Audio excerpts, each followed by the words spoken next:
Everyone needs a coach. It doesn't matter whether you're a basketball player, a tennis player, a gymnast, or a bridge player.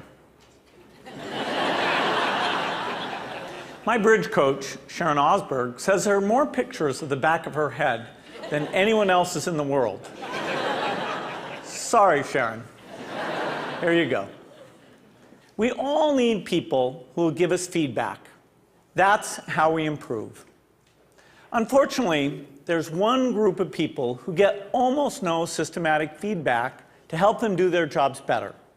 And these people have one of the most important jobs in the world. I'm talking about teachers. When Melinda and I learned how little useful feedback most teachers get, we were blown away. Until recently, over 98% of teachers just got one word of feedback: satisfactory. If all my bridge coach ever told me was that I was satisfactory, I would have no hope of ever getting better. How would I know who is the best? How would I know what I was doing differently? Today, districts are revamping the way they evaluate teachers, but we still give them almost no feedback that actually helps them improve their practice. Our teachers deserve better. The system we have today isn't fair to them. It's not fair to students, and it's putting America's global leadership at risk. So today I want to talk about how we can help all teachers get the tools for improvement they want and deserve.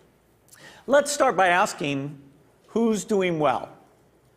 Well, unfortunately, there's no international ranking tables for teacher feedback systems.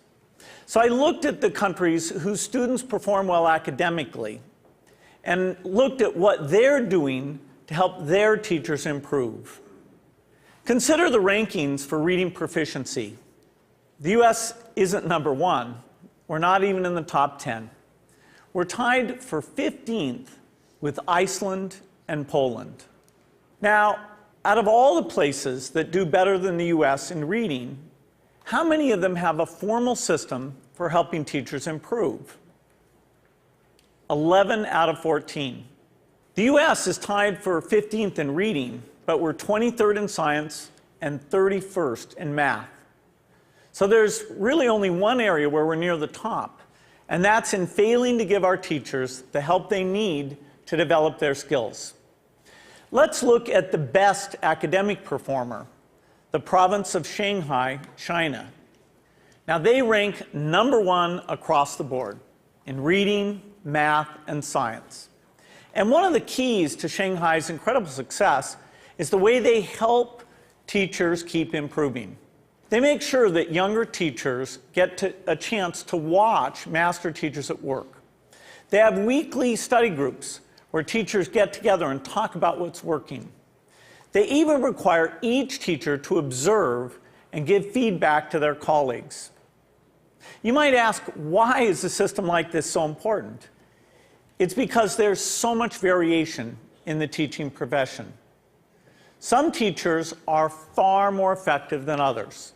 In fact, there are teachers throughout the country who are helping their students make extraordinary gains. If today's average teacher could become as good as those teachers, our students would be blowing away the rest of the world. So we need a system that helps all our teachers be as good as the best. What would that system look like?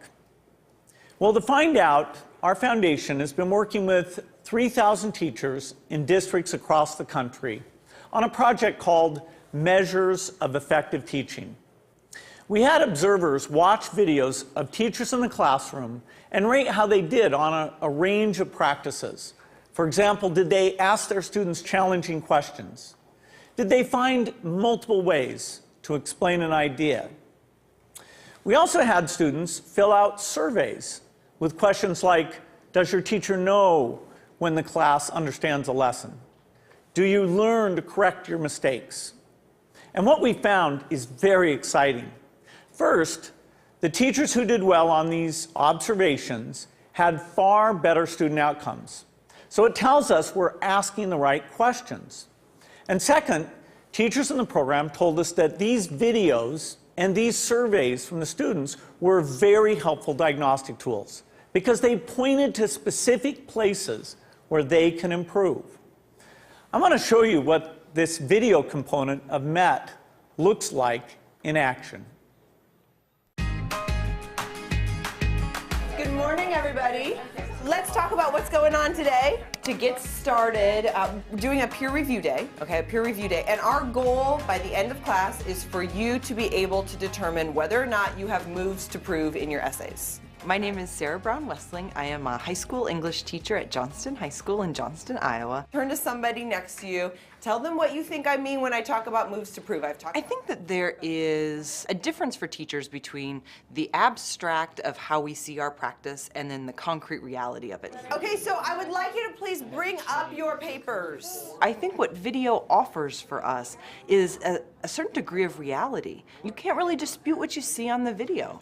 And there is a lot to be learned from that. And there's a lot of ways that we can grow as a profession when we actually get to see this. I just have a flip camera and a little tripod and invested in a tiny little wide angle lens. At the beginning of class, I just perch it in the back of the classroom. It's not a perfect shot. It doesn't catch every little thing that's going on, but I can hear the sound, I can see a lot, and I'm able to learn a lot from it. So it really has been a simple but powerful tool in my own reflection. All right, let's take a look at the long one first, okay? Once I'm finished taping, then I put it in my computer and then I'll scan it and, take a peek at it. If I don't write things down, I don't remember them. So having the notes is part of my thinking process, and I discover what I'm seeing as I'm writing. I really have used it for my own personal growth and my own personal reflection on teaching strategy and methodology and classroom management and just all of those different facets of the classroom. I'm glad that we've actually done the process before so we can kind of compare what works, what doesn't. So I think that video exposes so much of what's intrinsic to us as teachers in ways that help us learn and help us understand, and then help our broader communities understand what this complex work is really all about. I think it is a way to exemplify and illustrate things that we cannot convey in a lesson plan, things you cannot convey in a standard, things that you cannot even sometimes convey in a book of pedagogy. All righty, everybody, have a great weekend. I'll see you later.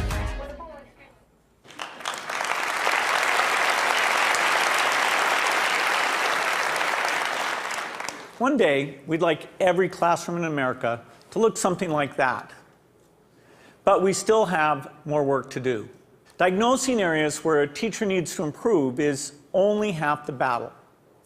We also have to give them the tools they need to act on the diagnosis.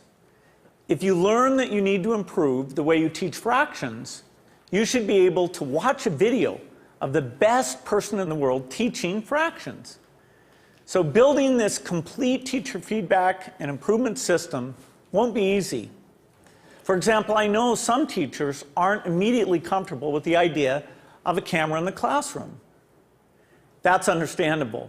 But our experience with MET suggests that if teachers manage the process, if they collect video in their own classrooms and they pick the lessons they want to submit, a lot of them will be eager to participate.